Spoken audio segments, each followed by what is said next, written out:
बिस्मिल्लाहिर्रहमानिर्रहीम अस्सलाम वालेकुम स्टूडेंट्स, क्या हाल है? ठीक हैं, उम्मीद करते हैं आप लोग बिल्कुल ठीक ठाक होंगे। अच्छा, जैसे फ़र्स्ट वीडियो हमने बनाई एक्सरसाइज 3.3 की और 9 क्लास का मैथ जो है वो हम सॉल्व कर रहे हैं, जो कि न्यू बुक जो है वो बोर्ड वालों ने चेंज की है। तो अभी हम एक्सरसाइज जो है वो 5 यूनिट 5 जो है वो उसको स्टार्ट करेंगे।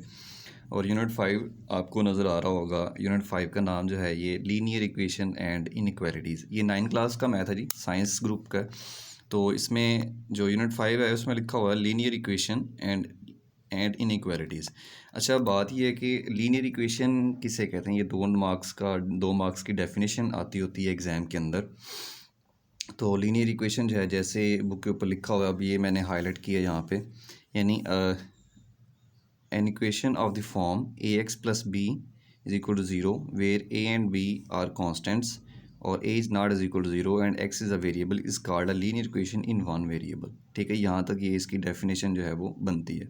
यानी जो लीनियर इक्वेशन होती है वो जो आपके पास वेरिएबल होता है उसमें फर्स्ट पावर जो है वो अकर होती है हमेशा।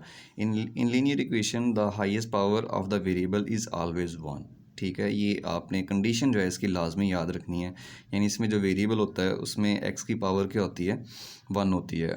और अगर वेरिएबल की पावर 2 हो जाए तो वो हमारे पास क्वाड्रेटिक इक्वेशन होती है, अगर 3 हो जाए तो वो क्यूबिक इक्वेशन बन जाती है। अब ये लीनियर इक्वेशन है तो इसका सोल्यूशन जो है वो भी आपके पास हमेशा 1 आएगा, यानी 1 आएगा। यानी वो किसी नंबर की फॉर्म में हो सकता है, किसी कांस्टेंट की फॉर्म में हो सकता है, किसी भी फॉर्म में हो सकता है। तो ये यहाँ से लेके यहाँ तक आपने इसकी डेफिनेशन जो है वो आपने याद कर लेनी है। यानी an equation of the form a x plus b is equal to 0 where a and b are constants. कहता है ए और बी कॉन्स्टेंट्स हैं और ए जो है is not is equal to 0। अब इसमें ए जो है वो 0 नहीं हो सकता, क्योंकि अगर आप ए 0 पुट करेंगे ना तो यहाँ पे जो वेरिएबल है वो ख़त्म हो जाएगा, डिमिनिश हो जाएगा। तो जब वेरिएबल ख़त्म होगा तो वो लीनियर इक्वेशन जो है वो नहीं कहलाएगी। तो ये कंडीशन लाजमी, बी 0 हो सकता है लेकिन ए जो है यहाँ पे 0 नहीं हो सकता। तो ये लीनियर इक्वेशन की डेफिनेशन है। ठीक है, तो ये यहाँ से लेके यहाँ तक आपने इसको याद कर लेना है। और ये जो है ना साथ रिमेंबर आपने जो है ना इसको मतलब याद रखना है कि वेरिएबल की पावर जो है ना वो इसमें हमेशा 1 होती है। ठीक है, अब इस चैप्टर के अंदर लीनियर इनइक्वालिटी की डेफिनेशन नहीं दी उसने, क्योंकि चैप्टर का नाम लीनियर इक्वेशन और लीनियर इनइक्वालिटी है। तो बुक के पेजेस हैं, अब यहाँ पे ये रिमेंबर है, इसको भी आपने हाईलाइट कर लेना है, इसको भी याद कर लेना है। यानी a linear equation in one variable has only one solution. जो मैंने आपको बताया कि लीनियर इक्वेशन का जो है सिर्फ़ और सिर्फ एक ही सोल्यूशन होता है। उसके बाद नेक्स्ट पेज पे आएँ, ये इसकी एग्जांपल्स हैं और यहाँ पे देखें ये लीनियर इनइक्वालिटीज़। उसने इसकी प्रॉपर डेफिनेशन नहीं दी, लेकिन फिर भी उसने थोड़ा कॉन्सेप्ट दिया है। अब इनइक्वालिटी है तो इक्वालिटी में जो इक्वेशन होती है वहाँ पे इक्वल का साइन आता है, लेकिन जब इनइक्वालिटी होगी वहाँ पे 4 सिंबल्स हैं वो आ सकते हैं। यानी पहला इसमें ग्रेटर दैन, दूसरा लेस दैन, तीसरा इसमें यहाँ पे ग्रेटर और इक्वल दैन, और चौथा इसमें लेस दैन और इक्वल टू। ये 4 सिंबल्स, चारों में से कोई भी सिंबल आ जाए किसी भी इनइक्वालिटी के अंदर, यानी इक्वेशन के अंदर इक्वल का साइन ना आए, इन चारों में से कोई भी साइन आ जाए तो उसको हम इक्वेशन नहीं कहेंगे, फिर हम उसको कहेंगे इनइक्वालिटी। ठीक है, ये उसने बोला हुआ है, लिखा हुआ एग्जाम्पल दी हुई है। A x less than b, a x plus b greater or equal than c, a x plus b y greater than c, a x plus b y less or equal to c. ये हमारे पास 4 inequalities हैं। ठीक है, अब ये linear inequality की जो ये थोड़ी सी सॉल्व करना मुश्किल है इसको, लेकिन ये बहुत आसान है, इतना मुश्किल नहीं है। लेकिन बाज़ार हम देखने से लगता है शायद ये बहुत बड़ी जो है वो बहुत बड़ी मतलब इक्वेशन है, like no, it's very simple. अब ये कुछ पेजेस हैं तो ये कॉन्सेप्ट की बातें हैं और ये बड़े लेवल की बातें हैं, तो इस पे हम नहीं आते, हम डायरेक्ट जो है ना एक्सरसाइज पे आते हैं। तो एक्सरसाइज 5.1, यस, पहली एक्सरसाइज इस चैप्टर की। अब देखें इसको, आज 2 क्वेश्चन हम सॉल्व करेंगे। तो पहला क्वेश्चन है solve and represent the solution on a real line. कहता है ये जो क्वेश्चन है ये इक्वेशंस हैं, ये सारी जो है ना इसके 6 पार्ट्स हैं, 6 के 6 पार्ट्स जो है ना लीनियर इक्वेशंस हैं।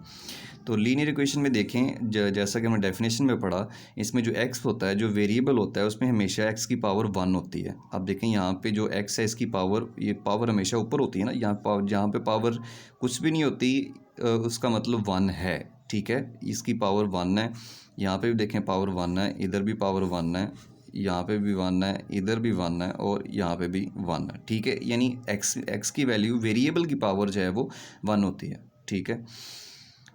तो कुछ इक्वेशंस ऐसी भी होंगी जिसमें जो वेरिएबल एक से ज़्यादा एग्जिस्ट करते होंगे, एक्स के साथ वाई भी होगा, लेकिन अब चूंकि ये 9 क्लास है, बड़ी क्लास नहीं है, तो इसमें जस्ट एक वेरिएबल को उसने डिस्कस किया है।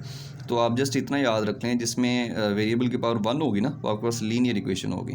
तो ये लीनियर इक्वेशंस हैं, और ये नीचे क्वेश्चन नंबर 2 के अंदर सारी लीनियर इनइक्वालिटीज़ हैं, ठीक है। अब यहाँ पे देखें इक्वल का साइन नहीं आया, यहाँ पे इनइक्वालिटी का साइन आया है, तो अब इसको हम क्या कहेंगे, ये लीनियर इनइक्वालिटीज़ हैं।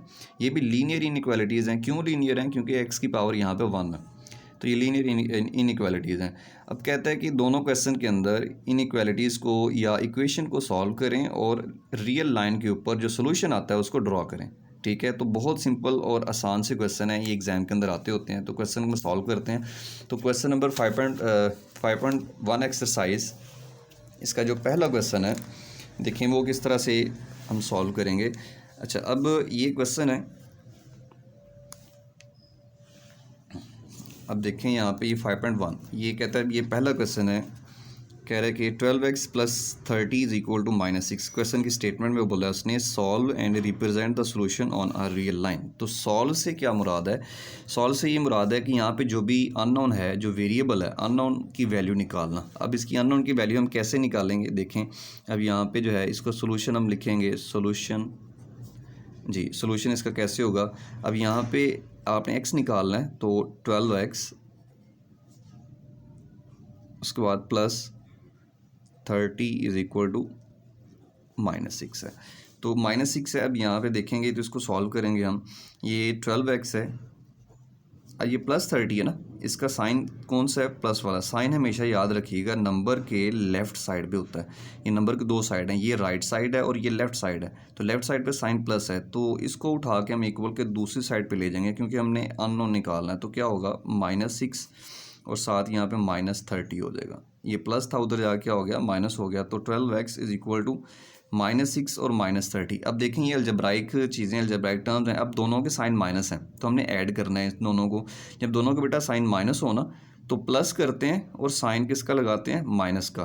30 और 6 कितने हो गए, 36 हो गए। अब दोनों चूँकि माइनस की थी, तो साइन किसका आएगा, माइनस का आएगा। अब x हमने निकालना है। अब देखें 12 और x आपस में क्या हो रहे हैं, मल्टीप्लाई हो रहे हैं। हमने अननोन निकालना था।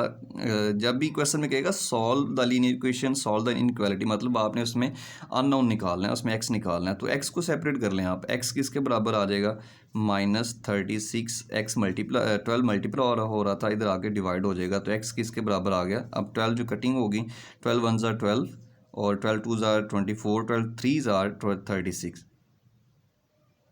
यस 12 3 36, यहाँ पे 3 आ जाएगा। तो ये x इक्वल टू -3 आ गया। तो ये आपके पास क्या आया, इसका सोल्यूशन आ गया, ठीक है। ये आपके पास इसका आंसर है। अब इसको आपने क्या करना है, नंबर लाइन के ऊपर ड्रा करना है। ये देख लें क्या करना है, इसको रियल लाइन के ऊपर ड्रा करना है। अब रियल लाइन किस तरह की होती है, तो रियल लाइन जो है वो बहुत सिंपल एक लाइन होती है। इसको आप इस तरह से, ये एक रियल लाइन है जी, ठीक है। रियल लाइन के बिल्कुल सेंटर में यहाँ पे 0 होता है। अब उसके बाद यहाँ पे देखें, उसके बाद यहाँ पे 1, फिर 2, उसके बाद 3, उसके बाद 4, ठीक है।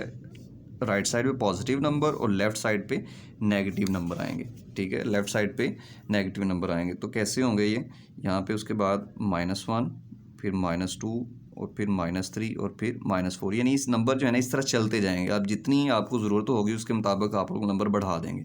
अब चूंकि उसने बोला x इक्वल टू -3, अब देख लें -3 कहाँ पे आ रहा है, ये आ रहा है। तो आप इसको थोड़ा सा हाईलाइट कर लें, यानी आप लिखेंगे x इक्वल टू -3, ठीक है। ये आपके पास सोल्यूशन है इसका, ठीक है। ये आपके पास इसका आंसर है, ठीक है। ये हमने पहले इसको सॉल्व करके x की वैल्यू निकाली और फिर इसको नंबर लाइन के ऊपर हमने शो कर लिया। तो ये आपके पास ये इसका आंसर है, ठीक है। अब इसी तरह क्वेश्चन नंबर 2 के अंदर देखें। अभी उसने लिखा हुआ है x/3, ये आपके पास बुक है, ये सेकंड पार्ट इसका मैं सॉल्व करवा रहा हूँ। x/3 + 6 is equal to -12। अब देखें यहाँ से इसको सॉल्व करेंगे तो इसका सोल्यूशन किस तरह से आएगा। सोल्यूशन इसका देखेंगे आप, तो इसका solution x/3 +6 is equal to -12, x/3 is equal to -12, ये +6 है उधर जाके माइनस का 6 हो जाएगा, तो x/3 इज इक्वल टू -12 और -6 कितने हो गए जी, ये दोनों साइन माइनस के है ना, जिस तरह पिछले क्वेश्चन में मैंने आपको बताया, जब दोनों साइन माइनस के हों प्लस करते हैं साइन माइनस का लगाते हो। 12 और 6 कितने हो गए, 18 हो गए। 12 और 6 कितने हो गए, 18। यस, अब यहाँ से x निकालना। अब 3 पिछले क्वेश्चन में जो वेरिएबल के साथ नंबर था वो मल्टीप्लाई हो रहा था, ये देखें, ये 12x के साथ क्या हो रहा था, मल्टीप्लाई हो रहा था, तो इधर जाके हमने क्या किया, डिवाइड। अब इस क्वेश्चन के अंदर जो 3 है वो नीचे डिवाइड हो रहा है, तो इस साइड पे क्या होगा, मल्टीप्लाई होगा। x इक्वल टू -18 मल्टीप्लाई 3, तो x किसके बराबर आ गया, माइनस,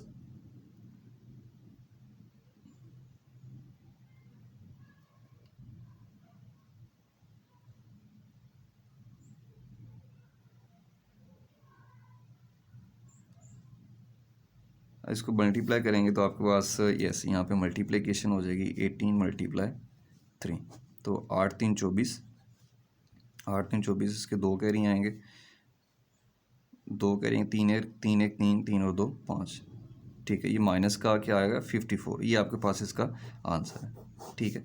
अब ये आंसर है। अब ये नंबर बहुत बड़ा है तो इसको नंबर लाइन के ऊपर ड्रा करना थोड़ा सा मुश्किल है। बाय द वे आपने इसको खुद से ड्रा कर लेना, यानी फॉर एग्जांपल ये नंबर लाइन है, इसके आप नंबर बढ़ा सकते हैं। यानी यहाँ पे क्या आएगा जी, यहाँ पे सेंटर में 0 आएगा, फिर आगे 1 2 3 4 5 6 7 8 9 10 11 12 13 14, इस तरह यहाँ पे नेगेटिव आएंगे, माइनस वाले नंबर आएंगे। यहाँ पे क्या आपके करके -1 -2 -3 -4 -5 -6 -7 -8 -9 माइनस, इस तरह। तो यानी जहाँ पे ये -54 आएगा ना, इस वाले साइड वाले माइनस वाले नंबर है, -2 -3, इस तरह, इस वाले नेगेटिव, इस तरफ वाले पॉजिटिव। जहाँ पे -54 आएगा यहाँ पे आप इसको हाईलाइट कर लेंगे, तो आप लिखेंगे -54, तो ये आपके पास इसका क्या आएगा, x इक्वल टू -54, ये आपके पास क्या आएगा, इसका आंसर आ जाएगा, ठीक है। तो इसी तरह ये थोड़ी सी बड़ी वैल्यू थी, तो आपने इसको यहाँ पे ड्रा कर लेना।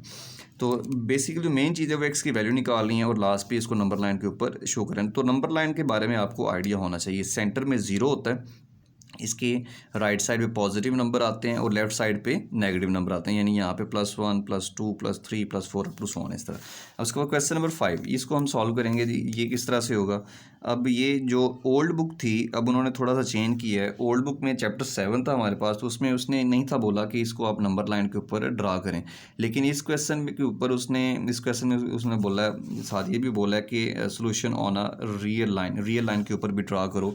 अब रियल लाइन में अब जो छोटी वैल्यू होती है उसको ड्रा करना आसान होता है, जिस तरह -3 है, -1 -2 हो गया। अब अगर -54 आ जाए तो वो आपके पास जो थोड़ा सा उसको मुश्किल होता है, तो आपको पास ये वो लाइन जो है वो बहुत लंबी चाहिए। तो ये मैंने इसको जस्ट मैंने आपको समझा दी है। बस जो मेन चीज़ है वो आपने गैप एक जैसा रखना होता है, ठीक है। यानी ये -1 और -2 के दरमियान, -2 और -3 के दरमियान, उसको -3 और -4 के दरमियान, -4 और -5 के दरमियान गैप एक जैसा रखना होता है, ठीक है, जो मेन चीज़ है। अब इसको सॉल्व करेंगे हम, यहाँ पे देखते हैं इसको x निकालना। अब देखें ये थोड़ा सा टिपिकल क्वेश्चन है, इसमें देखें ये फ्रैक्शन है, ये भी फ्रैक्शन है, ये भी फ्रैक्शन है, ये भी फ्रैक्शन है। तो इसमें इसका जो डिनोमिनेटर है उसको हम एलसीएम लेंगे। यहाँ पे 6 4 और 3, इसका एलसीएम लेंगे। यहाँ पे 3 4 और 6, इसका एलसीएम लें तो क्या होता है, छोटी अमाउंट से डिवाइड करते हैं जी। 2 पे डिवाइड करेंगे 3, वैसे ही 2 2 ज़ार 4 और 2 3 ज़ार 6, अगेन 2 पे होगा 3, वैसे ही 2 1 ज़ार 2 3, वैसे ही। अब किस पे डिवाइड होगा, 3 पे होगा ये। अब 3 पे डिवाइड होगा तो 3 1 ज़ार 3 1, वैसे ही 3 1 ज़ार 3, ठीक है। अब इसको मल्टीप्लाई कर लें, 3 2 और 2, 3 2 ज़ार 6 6 2 ज़ार 12। अभी ये इसका 12 जो है इसका एलसीएम आ गया, तो सारी इक्वेशन को हम क्या करेंगे, 12 के साथ मल्टीप्लाई करेंगे। तो एक दफ़ा हम वैसे लिख लेते हैं, 2x - 1/3 - 3x/4 = 5/6, ठीक है। तो ये इक्वेशन है जी। अब इसको हम लिखेंगे मल्टीप्लाई बाय 12, 12 के साथ मल्टीप्लाई करोगे तो 12 × 2x -1/3, उसके बाद -12 × 3x/4 = 12 × 5/6 आ जाएगा। तीनों फ्रैक्शन के साथ हमने 12 के साथ मल्टीप्लाई कर लिया। 3 1 ज़ार 3, 3 4 ज़ार 12, 4 1 ज़ार 3, 4 3 ज़ार 12, 6 1 ज़ार 2, 6 2 ज़ार 12। अब जो अमाउंट बचती हैं वो इसके साथ मल्टीप्लाई हो जाएगा, ठीक है। अब देखें 4 को 2 के साथ मल्टीप्लाई किया तो क्या आया जी, 4 2 ज़ार 8x माइनस 4 1 ज़ार 4, उसके बाद माइनस 3 3 ज़ार 9x, ठीक है, इज़ इक्वल टू 2 5 ज़ार 10। ये हमारे पास एक क्वेश्चन आ गया। अब यहाँ पे देखें, अब यहाँ पे ये जस्ट 3x है, अब यहाँ पे माइनस है। कुछ बच्चे क्या करेंगे, यहाँ पे अगर दो अमाउंट होती यानी 3x माइनस 1 होता, क्या होता 3x माइनस 1, तो ये माइनस जो है ना अंदर मल्टीप्लाई होना था, तो 3x का साइन प्लस था, चेंज होना था, तो आगे तो माइनस 1 था वो भी माइनस जो है ना वो +1 हो जाना था, ठीक है। नंबर मल्टीप्लाई करने के साथ साथ अगर से बाहर माइनस आ जाए तो ब्रैकेट को ओपन करें तो अंदर वाले साइन क्या होते हैं, चेंज होते हैं जी। तो ये हमारे पास आ गया 4 2 ज़ार 8x माइनस 4 1 ज़ार 4 माइनस 3 3 ज़ार 9x इज़ इक्वल टू 2 5 ज़ार 10, ठीक है। अब यहाँ पे देखें, ये हमने कटिंग की है ना, 3 1 ज़ार 3 3 4 ज़ार 12, ठीक है। टेबल अगर आपको याद हो, 3 1 3 3 2 6 3 3 9 3 4 12 4 1 4 4 2 8 4 3 12 6 1 6 6 2 12, ठीक है। ये इस तरह से आ गया। अब यहाँ पे इसको सॉल्व करना है। अब सेम अमाउंट में ऐड होती है जी। अब 8x और माइनस 9x, इसको मैं एक दफ़ा इकट्ठा लिख लेता हूँ। 8x minus 9x minus 4 is equal to 10। अब 8x और माइनस 9x कितना होगा, अब देखें इसका साइन प्लस है और इसका माइनस है, plus minus minus, plus minus minus और साइन बड़ी वैल्यू का। 9x में से 8x निकालें तो 1x बचेगा, 1 बेशक साथ नहीं लगाते हैं। 9x में से 8x निकालें तो 1x बचेगा, साइन बड़ी वैल्यू का आता है, तो बड़ी वैल्यू कौन सी है इधर, 9 है, तो 9 का साइन जो है वो माइनस है, तो माइनस x आ जाएगा। अब यहाँ पे ये -4 इज इक्वल टू 10 आ गया, ठीक है। अब यहाँ से -x इक्वल टू 10, अब ये -4 उधर जा क्या होगा, +4 होगा, ठीक है। अब ये -x इक्वल टू 10 + 4 कितना हो गया, 14 हो गया। अब यहाँ से जो है इसको देखें, अब यहाँ से -x इक्वल टू 14 है ना, तो -x इक्वल टू 14 है, तो आपने जस्ट x की वैल्यू निकालनी थी, तो x किसके बराबर आ जाएगा, अब x माइनस